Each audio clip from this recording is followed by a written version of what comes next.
Mo te wā tuatahi, kua paua he kai kaunihera o te kaunihera o te moana a Toi, ki runga marae. E tika ana no hoki i te mea ko Toi kai rākau iti te uri tuatahi o Tūhoi kia noho ki te tēpū a te kaunihera. Hei tā te rangahau a te o Kiwa McLean ko Toi te tama a tērā kai whakaū i te tino rangatiratanga o tira o tērā ringa Toi o Tūhoi ara a tame iti. A e rite ana a Toi ki tōna pāpā ara me hāpai i te tino rangatiratanga o te iwi Māori.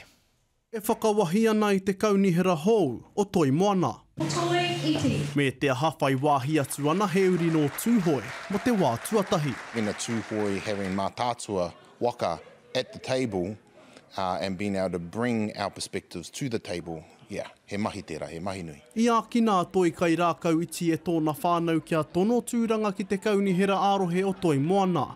Nā waikapiki tūranga mō te rohe o kōhi Māori me ngā pōti 2,300 te kau māwha. Ka manakia hou i ngā mana, ngā mana tū.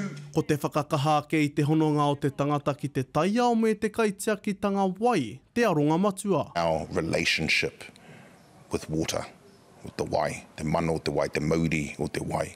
That's what needs to shift. It is not a commodity. We must move away from that and see that it's a tuakana teina relationship. Ko mātou, tātou, nā tangata, nā teina.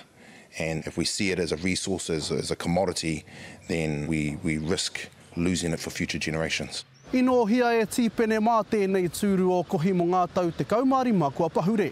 E hia ana Toi iti kia tahia tonutia tērā ara, hei painga, mō te katoa. Ko ia te tama a tame iti, ku aroa nei ia e noho ana i te ao pāpāho, no ngā tau e whākāhori hoki a ia ki te whārua o Ruatoki.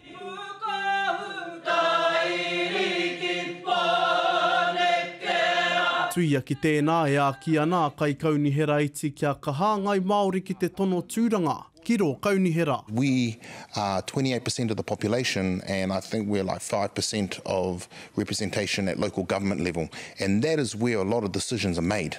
At the regional council, at the district council, the territorial authorities, at local government.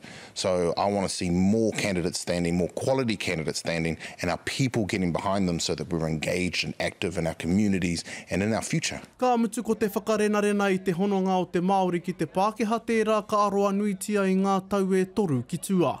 E ke ana te kōrero ko Toi te tangata o te motu. Te o Kiwa McLean, te karere.